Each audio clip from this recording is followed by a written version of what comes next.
Good morning and welcome. I'm David Wessel, Director of the Hutchins Center on Fiscal and Monetary Policy here at Brookings, and I'm very pleased to welcome you, Minister Şimşek, and the Turkish ambassador this morning. As I'm sure all of you know, Turkey is a big economy, 86 million people, somewhere around 18th nominally in GDP ranking around the world, but by PPP in the top dozen. And 2023, after a few years of unorthodox monetary policy and a devastating earthquake, Turkey was in economic trouble, runaway inflation, a weakening currency. It was on the precipice of a balance of payment crisis.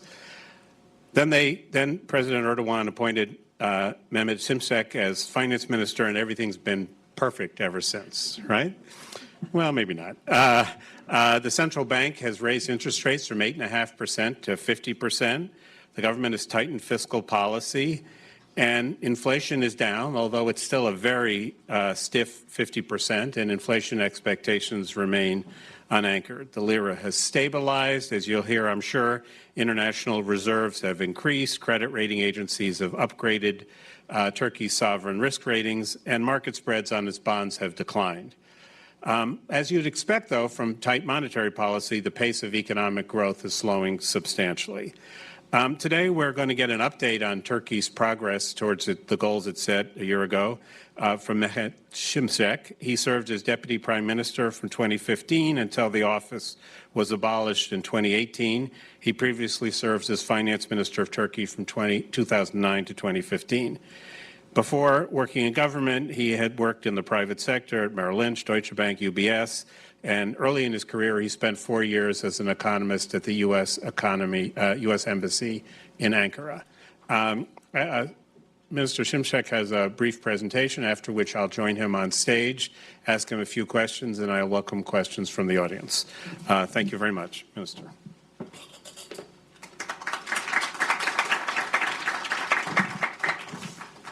Thank you, David. You've covered all the grounds, so I can leave. Good morning, everyone. I'm delighted to be with you today, and I'm very grateful for this opportunity. Yes, I do have a presentation, but it's not a classic one. I try to second-guess your questions on Turkey's macroeconomic outlook, and so we have something called Top 10 Questions on Turkey. So if I may, I'll go through some slides, and then hopefully we can do the Q&A sessions. Yeah, got this one. Is inflation likely to fall beyond, the base effect? The easy part is behind us. Now it is the tough bit. We think, of course, the answer is yes. First of all, this is the path we think inflation will follow. The bands suggest widening uncertainty as we go beyond 1 year. It's understandable. But we do see inflation coming back down to high single digits, sometimes at the end of 2026. Is inflation responding to the program? It does. It is. Simply, if you look at core goods, inflation is down to 28% year on year. Overall goods, about 40%. Headline inflation at 49%, so still pretty high. But what's holding us back from, obviously faster, decline in headline inflation is the stickiness or the inertia in services inflation. As you can see, we had caps on rents. As soon as we lifted, rents have gone through the roof, of course. So as you can see, services inflation across the board is way above the headline inflation. That's not unusual, even though there are some peculiarities, there are some unique aspects to do with Turkey, such as caps, abolishing those caps, and of course that leading to a significant adjustment in the immediate term. This is typical, I guess, even in the U.S., if relative to the core, relative to headline inflation, U.S. services inflation is still stuck at well over 4%. So as you can see, it's not really unique to Turkey. It does take time. We'll get there. what makes us think that we can reduce inflation meaningfully in 2025? Well, first of all, there is a strong commitment. It's real. We believe that if we can reduce inflation, it will serve the country well. But also, I think it's politically also quite favorable, simply because inflation tends to be the most regressive form of taxation. It spoils income distribution. So income inequalities, of course, becomes a major issue, and that gets reflected in the ballot box. So that's why reducing inflation is key also to political fortunes. So the ownership is there. Secondly, we've had a fair bit of monetary tightening, conventional tightening, quantitative tightening, selective credit tightening. And inflation cannot defy gravity. It will fall, but it does fall with lags.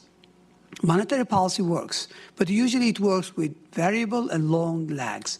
So we're not unique here either. So we're going to get that down.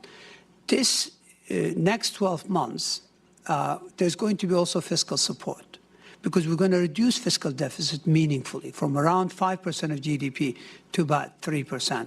So the negative fiscal impulse is going to help bring inflation down. We noticed that the pricing behavior of corporates is also changing in a positive way. When domestic demand was very strong, they had strong pricing power. They no longer have that. So margins are under pressure. They can no longer, raise prices the way they want. And on that basis, I think pricing behavior is going to also improve. We think that there will also be more supportive incomes policies in terms of administrative prices. We'll obviously do our homework. So as you can see, all stars seems aligned for lower inflation in 2025. Just to give you a perspective, monetary tightening, if you take the compounded version of the policy rate, we offer substantially higher. Obviously, the monetary policy stance is pretty strong. Let's put it this way, keep it short. Fiscal deficit, as I said, is going to come down, and pricing behavior is improving. This is percent of firms planning to increase their prices, and clearly, as you can see, it's coming down. Inflation expectations are improving. So 12-month forward inflation is now at 27%, and 24 months is about 18%. These are ahead of our targets, but that's typical again, because as we deliver, expectations likely to converge. So the second question is, okay, so much of the disinflation is likely on the back of fiscal adjustment. How are we going to deliver this fiscal adjustment, fiscal consolidation? So that's the spending to GDP. If you take long term, it was about 23% expenditures to GDP. It picked up on the back of earthquake spending and early retirement scheme last year. We think we can bring the spending back down to long-term averages by the end of this program.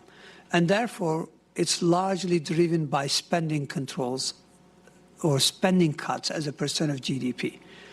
Our job is going to be relatively easy because earthquake spending is going to peter out. As you can see, earthquake spending has been very high last year, this year, but it's going to obviously not be sustained at the current levels.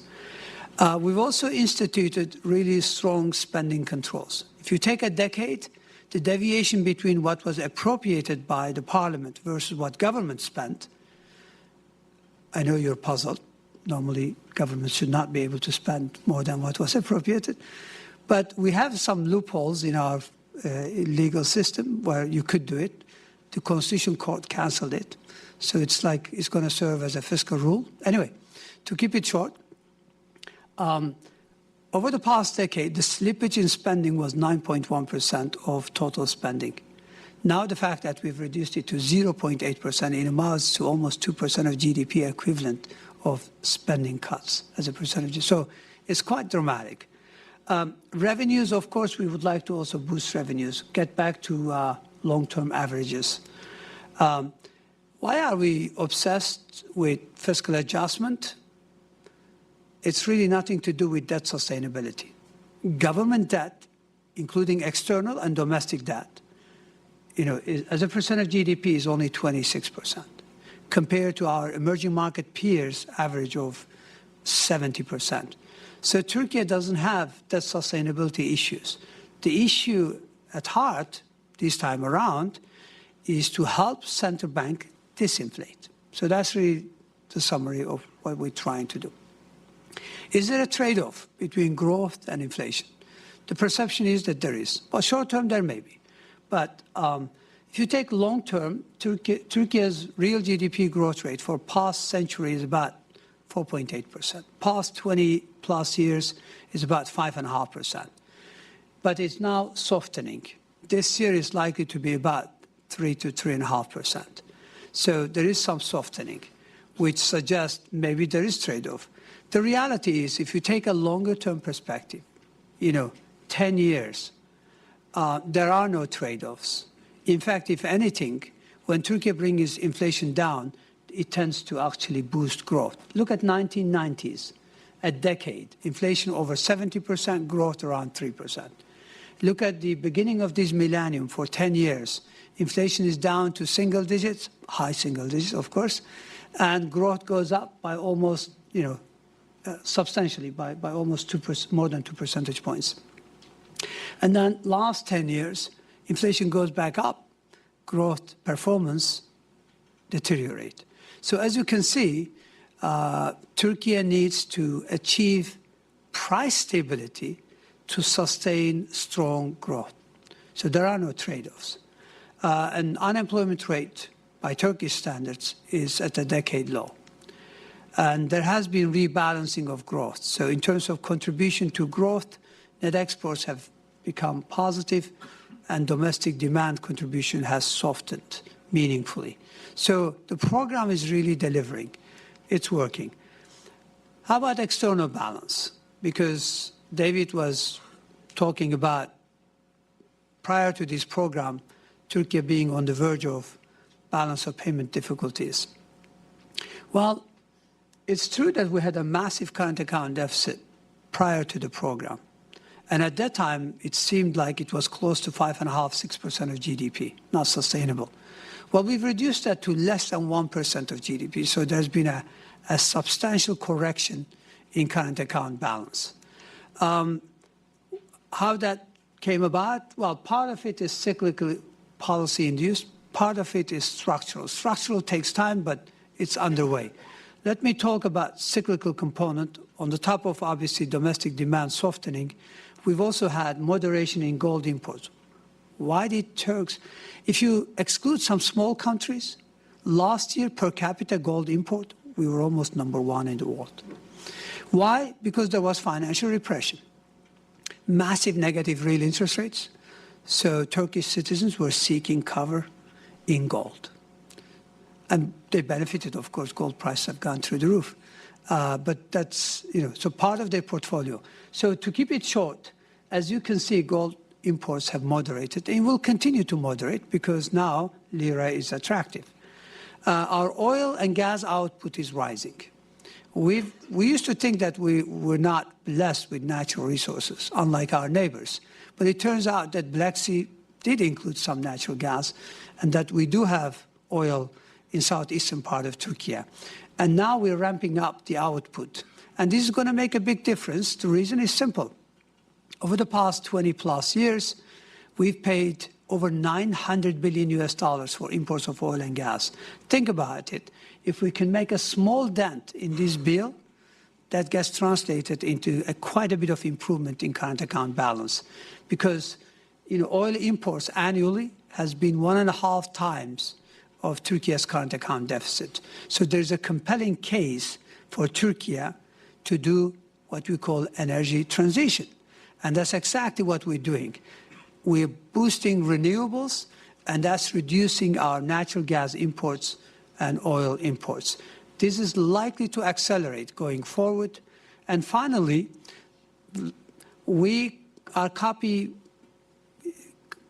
let's put it this way.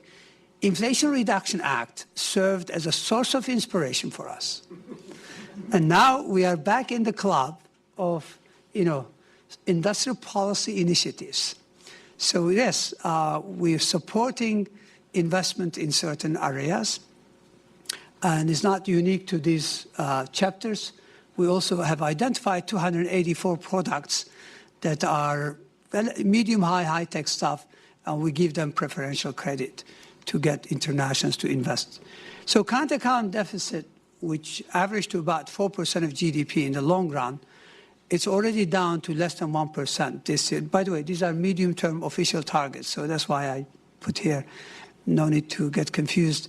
We'll probably do better than these numbers. But anyway, so current account deficit has narrowed, and it is narrowed in a way that enables us to build our reserves as well as reducing external debt to GDP ratio. So debt sustainability is no longer a cause for concern, and also reserve inadequacy is something of the past. So let me cover that ground. Our gross reserves are up by $61 billion. Our net reserves are up by over $100 billion.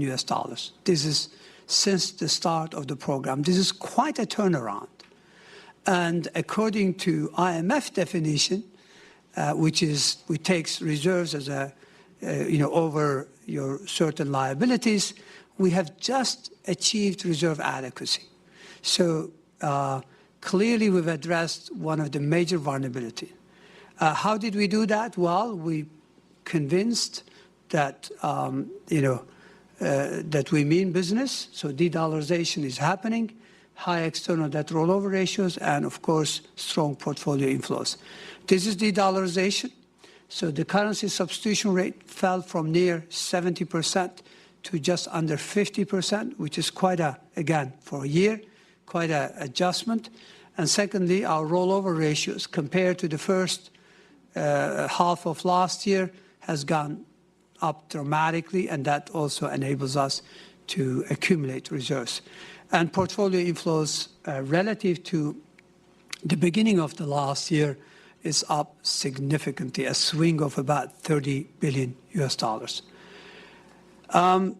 When will Turkey exit what we call FX protected lira deposit scheme? I don't know if you're familiar with it. I'm sure Turkish citizens are familiar with it. We call it KKM. This was one of the scheme that was introduced to avoid course correction in the interim period. But of course, it's a source of uncertainty, significant conditional liability, but also a barrier to disinflation. That's why we would like to exit. So it peaked at $144 billion roughly last year. It's down by over $100 billion. So we are reducing Turkey's vulnerabilities. We'll exit at some point, soon probably, because the reserves are strong, and now we can afford to pull the plug at some point on this scheme. How about unwinding some of the macroprudential measures that gets in the way of properly functioning market economy? So to return to fully functioning market economy, clearly we need to continue to unwind some of these measures that were introduced again as a substitute to monetary policy in the interim period. Well, we've done a lot. I'm not going to go through the details. We're still looking at, additional steps, so no need to go into details. Has there been any fallout from real exchange rate appreciation so far? Real exchange rate has appreciated, depending on which metric you use. This is CPI-based, this is PPI-based. Still doesn't point to meaningful overvaluation, but there's a debate out there. We respect that debate. Exports have continued to edge up. These are, that's despite Eurozone weakness. Eurozone is our key trading partner. So Germany is still stuck in recession. So the fact that we're doing well, that means there hasn't been really meaningful fallout yet. And imports, if you take energy out, which you should, again, imports are down. So despite real exchange rate appreciation, imports are down, exports are up, current account deficit has narrowed. How come? Well, very simple. Number one, our exports are driven by external demand. Even though there hasn't been a meaningful improvement, it hasn't been a meaningful deterioration. Second, our imports are driven by domestic credit growth, which has been under check. So that's really simple. Exchange rate matters. It does, but not to the extent that people think. The key to long-term, of course, strength of lira is productivity growth. I don't really have time to go through details, but we do have a program that foresees improvement in productivity. How vulnerable is Turkey to trade fragmentation? After all, geopolitical competition or geoeconomic fragmentation is now a reality. Well, let's look at it. We have 54 free trade agreements. EU accounts for half of that, and other countries account for the rest. 60% of our exports goes to countries that we have free trade agreements. So that's insulated unless there's a reversal there. Our trade with EU is balanced.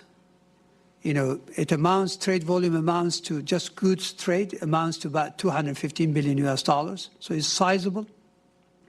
They can't afford to let us go, and we can't afford to drift away. So even though we have disagreements on certain political issues, we tend to do well when it comes to trading with each other. So I don't think that's going to change. And Europe is not talking about becoming more protectionist. How about the rest of the world? One thing I can say comfortably, I don't think we'll be one of the target countries if things change in the United States, because we don't have a trade surplus with the United States. We have a trade gap. So technically speaking, we shouldn't be really out there, being singled out. So as you can see, we do have a relatively open economy, and we do have access to $30 trillion GDP through free trade agreements. So I think that gives us a little bit of room.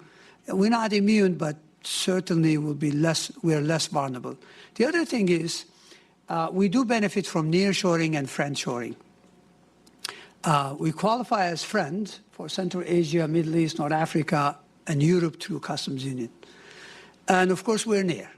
So technically speaking, if those two trends were to be sustained, hopefully Turkey would be more resilient. How about the impact of rising geopolitical tensions and conflicts in the Middle East? We live in a rough neighborhood, and clearly there are implications of living in that neighborhood. Well, typically, there are two channels in which we get affected, typically. One is energy prices, because our region is energy rich. When there's a conflict, energy prices tend to respond. But our vulnerability to energy prices is really now manageable. So if oil prices go up from, let's just say, around $70 to $80 right now, to let's say $100, the impact will be, current account deficit will be 0.5 percentage points higher, and inflation will be 2 percentage points higher. Well, in the grand scheme of things, we can live with that. Not desirable, but Turkey can live with that, can cope with that. How about trade? Well, if there is a retaliation and if things really deteriorate, our net exports to Iran accounts for only 0.4%. So it's no big deal. Trade with Israel has been suspended since May. And even if you take a broader region, Middle East, North Africa, if you really, even that, I think, while the fallout will be significant, we could still manage it. So why would you invest in Turkey? I know probably there's no entrepreneurs in here, among you, but still I would like to make a case for that. After all, you invited me, so you need to give me a few minutes to pitch. Otherwise, it wouldn't be fair. Anyway, why would you invest in Turkey? Well, first of all, it's a large economy. How many countries can you count with a population of 90 million people, if you include refugees, and a per capita GDP of $15,000? Simple question. There are only 4 countries. Yeah, I'm not exaggerating. Of course, those are conveniently peaked conditions for Turkey. But let's reduce the threshold to 80 million people and per capita GDP of $10,000. Still, you get only 8 countries. So this is a sizable market. Now, if you don't want to take my words for it, let me give you a table. Turkish economy or population or industry value, whatever, is as big as 12 to 17 EU member states. So when you are in Turkey, it's like covering a dozen or more than a dozen EU kind of like. So this is quite big. So it's a sizable economy. Okay, you may have a sizable economy, but are you performing? Are you growing? Well, if you look at real GDP growth, take 2002 as your base year, equaling 100. Turkey is the dotted red line. It's up, to 302 from 100. Well, you may say we are at par with emerging market, which is 291. True, but if you exclude China, India, so similar peers, similar sized countries, then of course you need to look at the yellow line. And relative to the yellow line, Turkey has massively outperformed emerging market peers when it comes to growth. So not only we're a big market, big economy, but also we're growing fast. And you don't have the labor market impediments.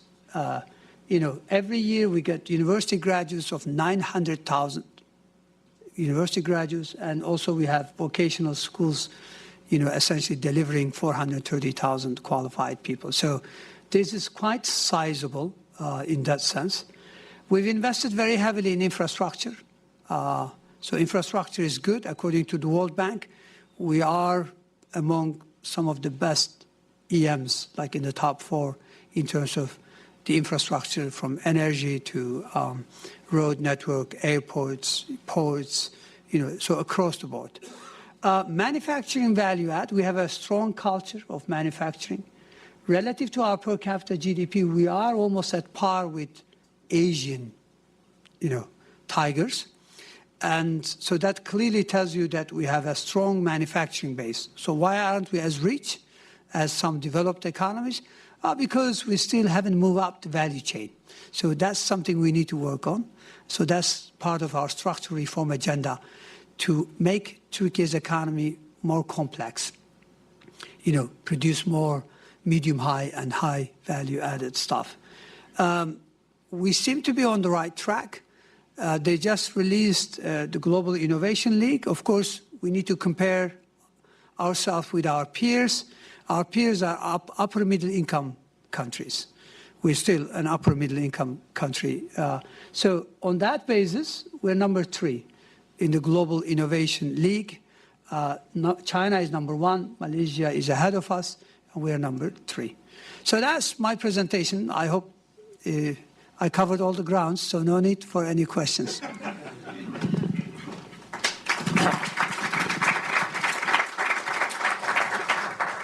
Well, thank you very much, Minister.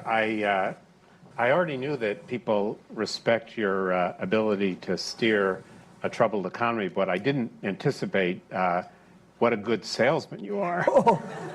And I also want to compliment you and your staff. We have lots of slides in this auditorium, and most people use font this big and try and fit as many words as possible. So we're going to use your slides as a model of how to tell a clear story. I do think, okay, you took about 6 of my questions and answered them already, so it's a challenge. But I know we're going to focus on the economy, but I really don't think we can ignore what's been going on in the past few days. So 5 people were killed, more than 20 injured in an attack which the PKK has taken responsibility for in Turkish airspace outside of Ankara. The Turkish government has responded by bombing Iraq and Syria for a couple days. But this comes at a moment when there were some signs of olive branch. Devlin Pacelli has made a headline-making peace offering, inviting Abdullah Öcalan to make an appearance in Parliament and so forth. And I wonder what is the state of play here? Is this the beginning of a big change, or have these terrorist attacks successfully disrupted, which looked like a real promising start? How do you read this? Well, thank you. First of all, I think it shows the nature of PKK as a terrorist organization. It clearly, certain circles do not want reconciliation. They do not want a resolution of issues. Look, ethnically, I'm a Kurd. I'm a proud Turkish citizen. All the way to the age of 6, 7, I couldn't speak a word in Turkish. And my parents were subsistence farmers. They couldn't speak a word in Turkish because during that time, their childhood, there were no schools because we were in a remote mountainous region. So you can see, I'm not trying to tell you I come from a very humble background, which I do, but that's not my point. The point is, Turkey has diverse ethnic groups and sectarian groups. And Turkey, genuinely in recent years, under President Erdoğan's leadership, there was a genuine effort to address any issues at that time that were outstanding, including the Kurdish issue. But sadly, PKK walked away and chose the path of destruction. Now, a couple of days ago, there was this extraordinary outreach by the leader of MHP, which is seen by many as a nationalist party, our junior coalition partner at the parliament. That was amazing. And I don't think it's coincidence that immediately, less than 24 hours later, there was this act of terror. But we will not allow that to get in the way, because we will continue to do what is right for the country. And what is right for the country is to continue to boost fundamental rights and freedoms, enhance standards of our democracy, because this is key to our long-term prosperity. And so I am always optimistic. I have to be by definition, but I am optimistic that such an outreach, such a call for reconciliation, hopefully won't be left in the cold. Hopefully there will be follow-up. We cannot afford violence to get in the way, because then, of course, they would win. But we cannot allow them to win. So for Turkey to win, we need to continue to move on. Now, I did my best. As a team, we are doing our best to return to rule-based policy making in line with international norms, and Turkey has benefited from that. I'm optimistic that we will also make progress on other areas. A number of traumas got in the way of our story at the beginning of this millennium, where we had a very progressive platform. It's very unfortunate, but it is what it is. No point of looking back. Looking ahead, I think the only way forward is to continue to work and do reforms that will serve Turkish people well. Oh, thank you for that. You mentioned, Minister, that in the long run, you argued there's not a trade-off between reducing inflation and growth, but you acknowledged that there is a trade-off in the short run. Growth is slowing in Turkey, and industrial production has been down. Industrial company sales have been off. Inflation is always very sticky. There's a lot of inertia. So how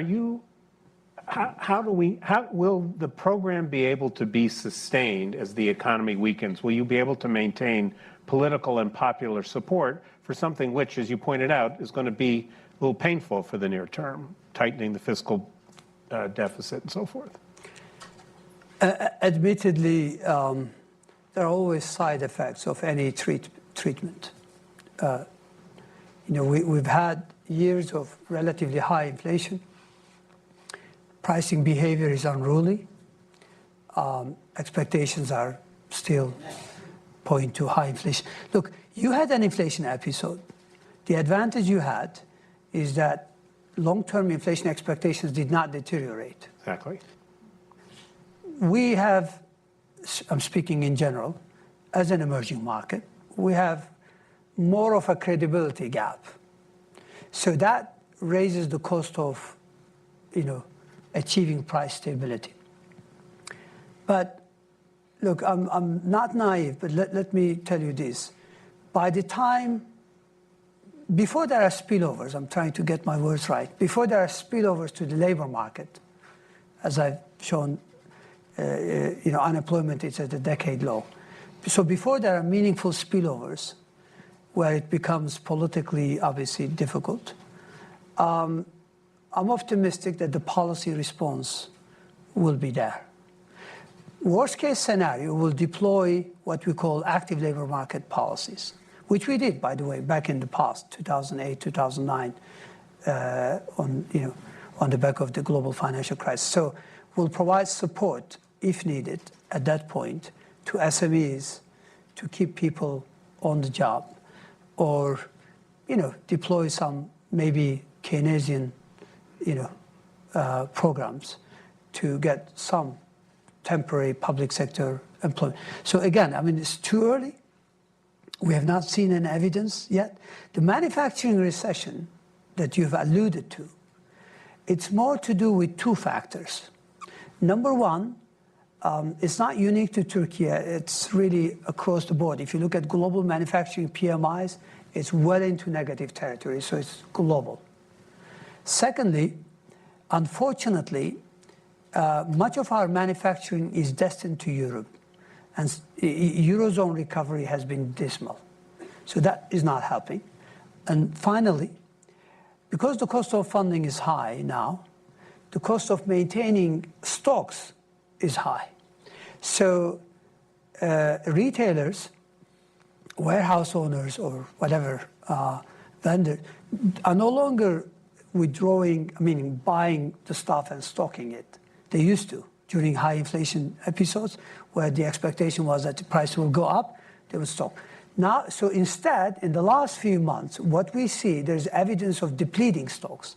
But as you deplete your stock, you don't really, factories cannot sell. So what I'm trying to say is this: some of it is transitionary, some of it to do with external demands, conditions, but some of it is to do, of course, with softening of domestic demand. But if you look at the overall economy, manufacturing accounts for only 23%, construction for about 6%, agriculture for about 6%. So 65% of the economy is actually services. And services remains pretty strong. Remember, services inflation, that means they have the pricing power. So tourism is doing well, education is doing well, healthcare is doing well. Across the board, services are still strong. So it's too early to talk about a generalized, faltering of the economic activity. But your story is that if demand falters and it becomes too painful, monetary will continue to be tight, and you'll compensate with fiscal policy, targeted fiscal policy, if you need to. Is that basically your? Because I'm finance minister. If I say anything about monetary policy direction, I'll get crucified. So look, I have to be sensible. I can only talk about the fiscal aspects of policy response. Otherwise, I would be stepping into the wrong direction. I'm tempted to make some comments about the United States here, but I'll let them linger in their thing. You mentioned that the real exchange rate has been rising. That's what happens when you have inflation like you have, and in your way you've managed the currency. And you said not a problem yet. But as you just pointed out, tourism is a big part of Turkey's economy. At what point do you begin to see some effects of a real exchange rate appreciation, and what do you do if it starts to bite? Well, there are dislocations in certain sectors, admittedly. readyware, leather, shoemakers, the ones that are labor intensive are showing signs of, some stress. And probably there are some structural issues, meaning competitiveness issues. On the top of course, exchange rate appreciation doesn't help. By the way, we're talking about real appreciation here, not nominal. And we cannot ignore those. But what I'm trying to say is this. Our exports are driven by external demand. We've done a lot of analysis. In my good old days, I used to be on the sell side. I used to have different hats. It shows. We've done quite a bit of analysis. And I can tell you, the main driver is external demand. We're optimistic. Of course, we cannot bank on it, but we're optimistic based on the IMF World Economic Outlook that Eurozone will show a little bit more recovery next year, but who knows? And our domestic demand is driven by credit growth and incomes policies, and that affects imports. So it's premature to talking about implications for external balance. But of course, we have to be also attentive to sectoral dislocations. So we're looking to see what we can do, to be honest with you. So I can't give you a timeline, but I think to afford further real appreciation, we have to be convinced that productivity, total factor productivity, is going to follow in a meaningful way. Total factor productivity tends to be associated with these type of programs. You can't talk your way into making companies productive, you just make them productive. You know that. So we've got a good evidence of the past disinflation. I can tell you, if you go back to 1990s, if you look at GDP growth, only 9% is attributable to total factor productivity. If you come to the first decade of this millennium, where disinflation was the game in town and real exchange rate appreciation was quite strong, that's when total factor productivity accounted for 40% of growth. So again, I can't sell this point yet, but I'm optimistic that a combination of productivity growth will help. But then again, this is a very controversial in Turkey. That's why I need to pick my words right. Exporters, clearly they have a strong voice. We respect them. We hear them out. But you just tell them you have to be more productive, right? Yes, thank you. You did it. Happy to help. Let me ask you about Russia. Turkey has, of course, been a member of NATO since the early 50s. It aspires to join the European Union someday. But, of course, Turkey has also applied or joining the BRICS, and President Erdoğan was recently got a lot of attention from joining Vladimir Putin in the BRICS summit in Kazan, Russia. So I'm curious how's this going to work? Can you really expect fuller integration into Western Europe? Can you expect Western foreign direct investment if people are worried that Turkey is playing the West off of Russia and might end up more in the Russia bloc than in the Western bloc? Thank you. Well, 2 points. First of all, BRICS is currently, in the current format, is barely a dialogue platform. G20 includes BRICS, and most of them anyway, and it's a dialogue platform. So we cannot really equal that to something like European Union or any other more structural or structured platform. So number one, so this is a dialogue platform. Number two, please hear me out. I mean, and our friends in the West in general, including geographic West, which is EU, and non-geographic West, which includes the United States. There's a lot of frustration. Even I could go as far as to say there's a lot of anger and resentment for keeping Turkey in the entree room for 40 years. On what ground? They used to say, oh, you're not you're poor, so you become a liability. Actually, Turkey has proven to be an asset rather than a liability. We can actually help EU. You know, I looked at Draghi's report. I couldn't read the 400-page version, but we looked at the We'll see if we get you some good slides like yours. I looked at the executive summary. And I can tell you, you know, if they really want deeper, bigger market, deeper integration, they need Turkey. But politics gets in the way. Lack of strategic perspective gets in the way. And that's frustrating for us. You know, President Erdoğan, clearly is frustrated. We are frustrated. So we need to be treated with respect because we're not a pushover. This is a proud country with a proud history. And Europe has not treated us that way. Lack of strategic perspective. Now, they always blame us for not satisfying all the conditions. But go back to 2007. Paris essentially was saying, if you read between the lines, that regardless of what you do, even if you do whatever it takes to become an EU member, that they wouldn't let you in.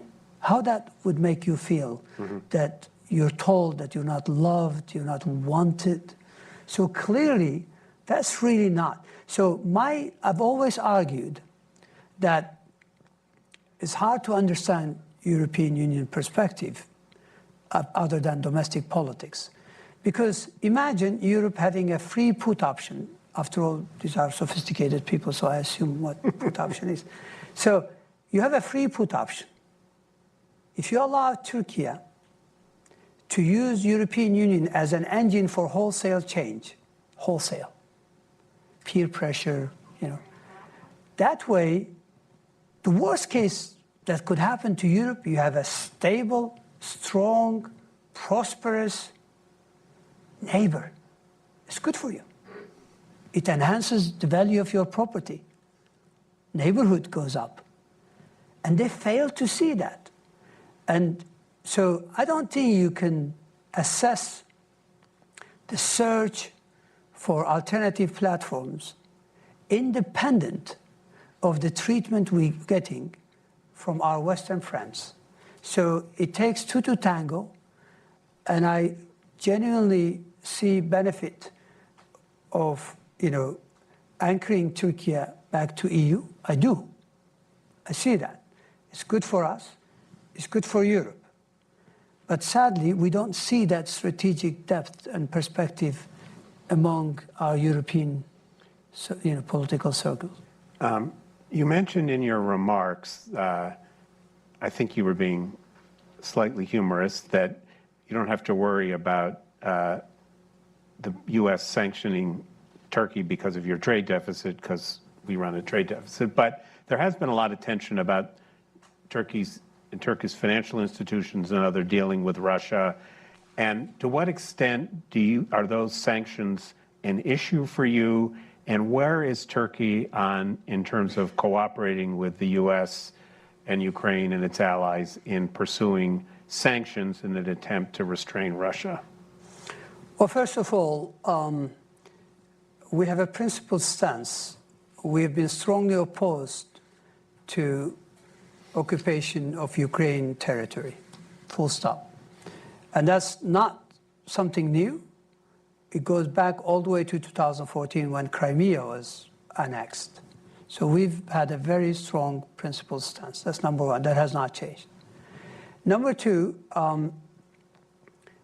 unlike our European friends or distant friends in this geography, we can't decouple with our neighbors. It's not easy. There's a lot of interdependencies. Russia being one of your neighbors. Of course, big neighbor, an important one. And so therefore, I think it would be naive. However, let me make it very clear. We've been working with our allies and friends to make sure that the military-industrial establishment doesn't get the support through Turkey. That's also very clear. Our financial system have gone actually over compliance mode. Because of fear of sanctions, they have de-risked, and even for non-sanctioned products or entities, they are wary of doing business, facilitating transactions. I can tell you that it's quite clear because wherever I go, there are complaints. There are complaints internationally by the Russian counterparts. There are complaints domestically by Turkish corporates who sell foodstuff, ready-wear, and all these sorts of stuff. So I can tell you that. We've also made it sure, we're making sure that US or West originated potential dual-use stuff don't make it. So we're doing our best in that sense. And I don't really see the merit in occasionally Turkey being singled out on these type of issues. I wish, if I knew that that question might come, I can show you slides.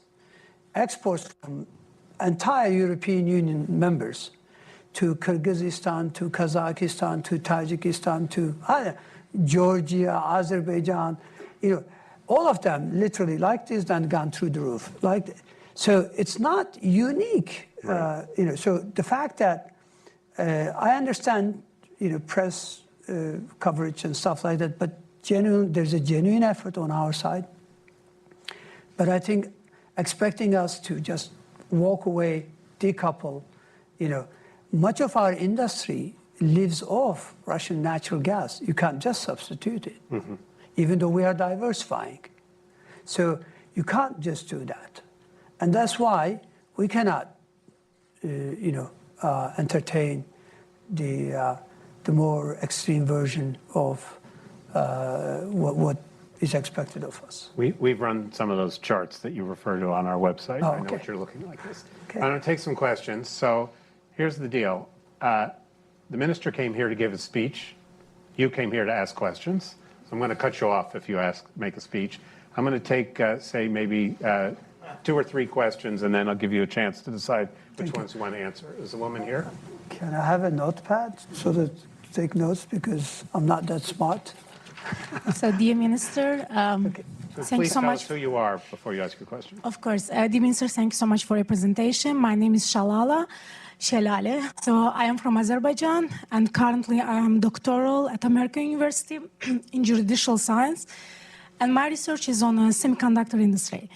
So basically, it's about trade law, export controls, and supply chain. So you mentioned about, and Turkey is one of the leader in electronics industry. I would like to learn what's Turkey's plan on semiconductor industry in this regard when it comes like to national security and the economic stability. Thank you. Thank you. Wessel over here. Yes. Wait for the mic, please. Sure. I wanted to ask you about post-U.S. elections. Can you introduce yourself to people? Aslı Aydın Taşbaş, visiting fellow at Brookings Institution. Thank you for coming, and thank you for this interesting presentation. I wanted to ask you about the impact of U.S. elections. We don't know, of course, what will happen in November, but one of the candidates, former President Donald Trump, is talking about wide-ranging tariffs on China, but across the board. What is the impact on Turkey? How do you prepare for something like this, especially since there is an expectation that there would also be tariffs on Europe, and that EU might retaliate? And maybe as a follow-up, is there a silver lining here for Turkey, or is that too much of a Pollyanna thinking? You have talked about Europe, wanting to re-anchor with Europe. Is this an opportunity for that or not? Thank you. Gentleman over here, Sarah. Raise your hand so she can see you. So my name is Özden. I have basic questions, micro, I guess. Turkey is expensive. Like literally when you go to Turkey, and the service industry is like 60%, but Turkey is expensive. So is this the new reality, dollar being low or stagnant? Is this the new reality, or is it going to go back to, I guess, it's normal times? I have another question. And Turks are usually investing gold. You mentioned the thing. And I think that another area becoming like a lot of Turks are investing in housing in U.S. and housing in other countries. I'm a real estate investor in Baltimore. Last year, around like 700 of them got scammed, actually, by other Turks. So, but I mean, they're always coming to get rent, like dollar rent and stuff. So is that like is that a worry for Turkey? It's a kind of like, seems like a growing area. Thank you. All right, so the first question was about semiconductors. Thank you. Look, the search for having some semiconductors or chips produced in Turkey is very simple. We're number 2 in the world in manufacturing of what we call white goods, like fridges, washing machines, dishwashers, and things like that. So we have a massive manufacturing base. We're only second to China. So we need chips for that. Number 2, we have a rising defense industry. It's getting really big. Last year, we were 11th largest exporter in the world. And much of that requires, again, chips. So machinery equipment is a big industry now. We're not yet at par with Germany, but we're almost getting there. So there are a number of sectors. Annually, our car exports are about $35 billion. So there's a significant auto manufacturing, and mobility now becomes really a big issue, self-drive and all this kind of stuff. So a number of our manufacturing sectors have huge appetite for chips. And these are not top end, so we're not talking about 4 nano or whatever either. So we're talking about more like more basic stuff. So yes, ideally, we would like to have some manufacturing capabilities. I don't know if there's going to be global interest, but certainly there's a program if somebody will provide them with incentives. Regarding US elections, I think it won't be appropriate for me to comment on individuals. But one scenario is where, apparently, based on public statements, is that US will have a larger fiscal deficit on the back of tax cuts. That's what it seems like it. A larger deficit means growing debt. Growing debt means higher long-term rates. And that may mean also strong US dollars. Now, typically, high long-term interest rates in the US and strong dollar doesn't serve EMs well, emerging markets well. And Turkey is one of them.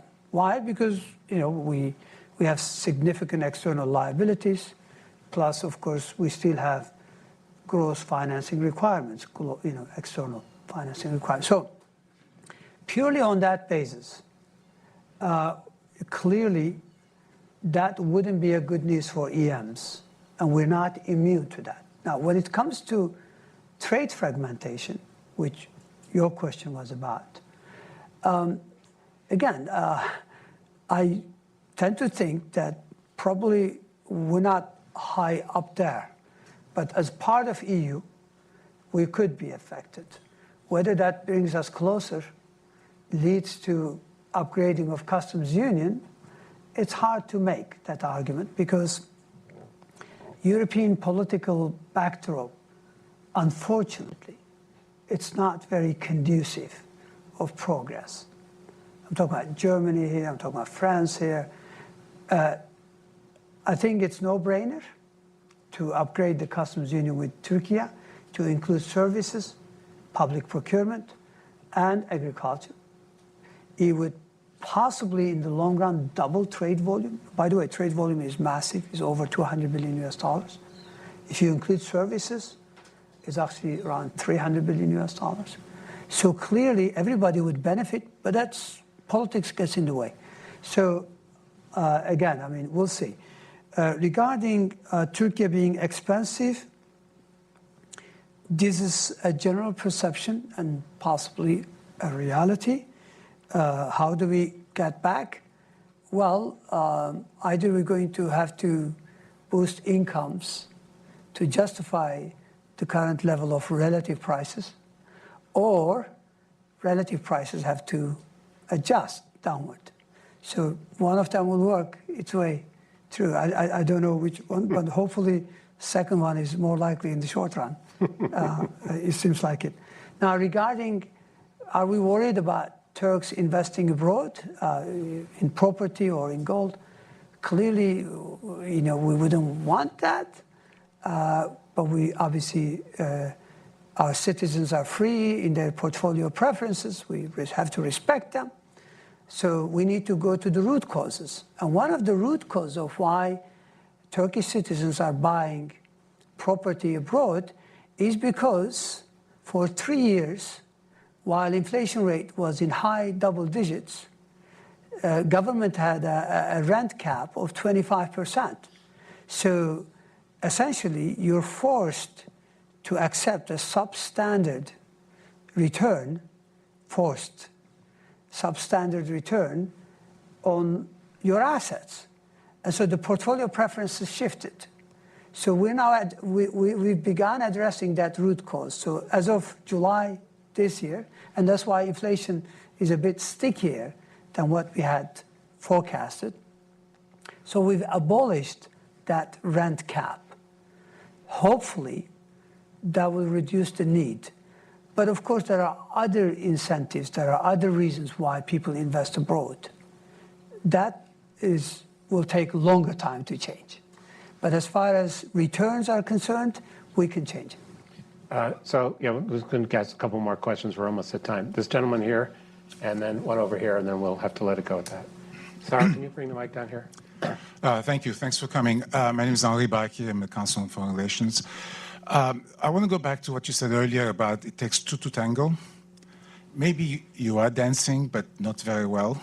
And the reason I said, there's another way of looking at this. When you look at Turkish trade, especially manufacturing, 70% is with Europe, United States, and the advanced economies.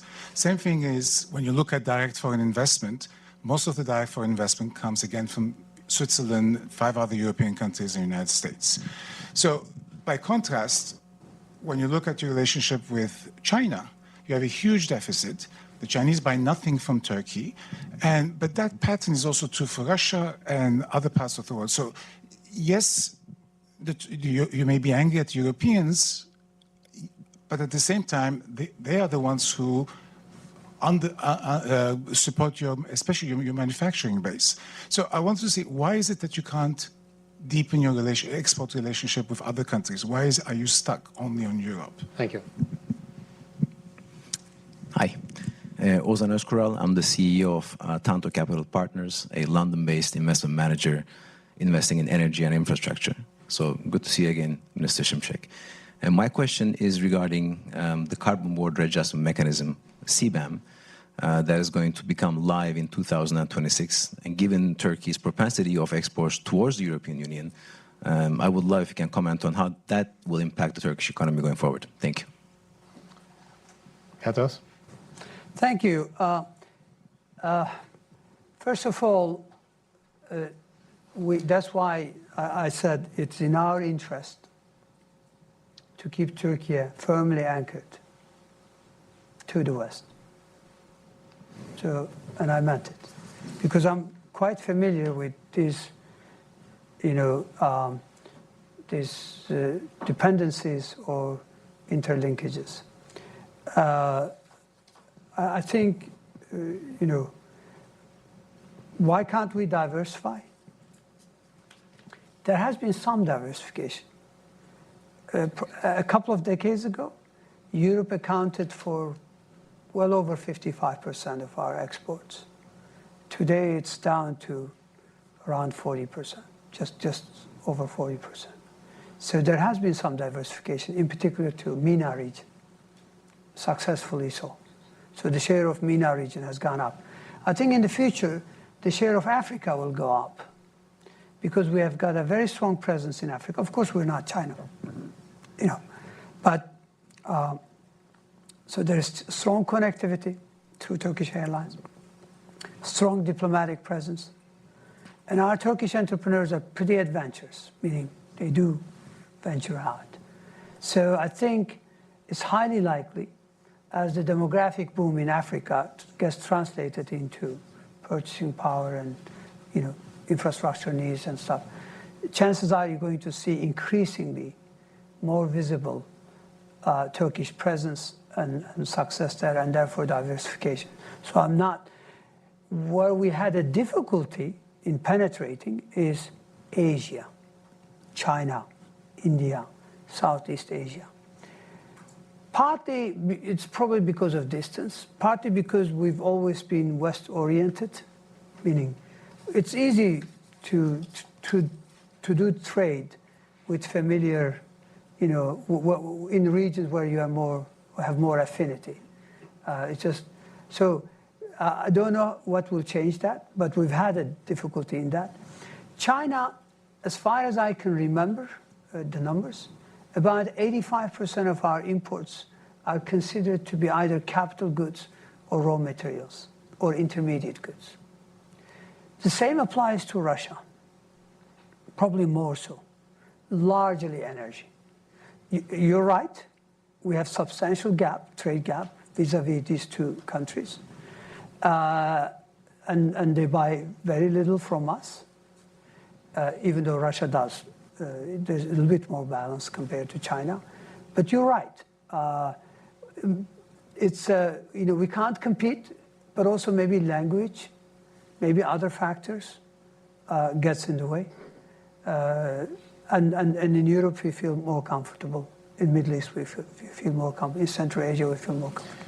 So you need to make your CBAM answer quick because your staff is going to shoot me. Okay. CBAM, we are acutely aware of what's coming. It's going to initially cover 7 sectors. We have a roadmap. That's why the energy transition is an important angle in our program. Plus, of course, we're going to push through, hopefully sometimes maybe in the latter part of this year, early next year, a new climate law that would also facilitate the trading of emissions. So we're getting ready. We're getting ready.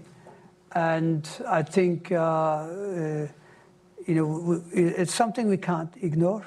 And Europe means business.